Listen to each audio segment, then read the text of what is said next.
Urizen is a prominent antagonist in Devil May Cry 5, and although you fight him many times, there is one encounter that stands out among the rest.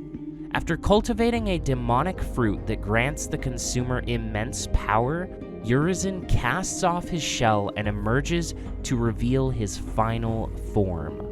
He's able to perform fast, sweeping punches and kicks, execute masterful backflips, and even teleport short distances in an instant. Urizen also becomes capable of casting his powerful magics without the need for his crystal. He even gains access to an ultimate move where he covers the arena in spikes in an attempt to impale the player and follow up with several devastating attacks. He will only use this move once he gets low on health, but did you know that Urizen actually begins setting up for this move from the very start of the fight? If we take a look at the spikes, we can see that they only appear on the red rotted ground, so to dodge them, all you have to do is stand on the green grass. Because of this, it's best to get the lay of the land at the beginning of the fight.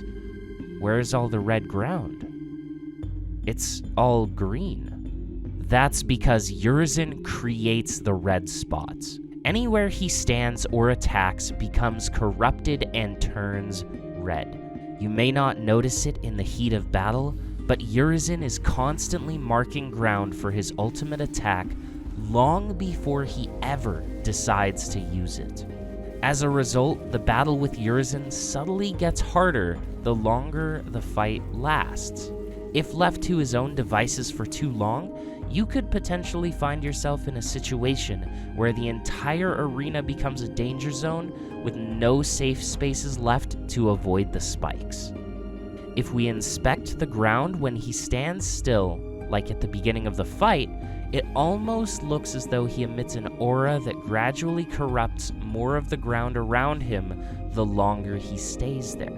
Interestingly, when he does quick side steps or forward teleports, only the spot he was at and the spot he teleports to become corrupted, while the distance between the 2 points remains untouched.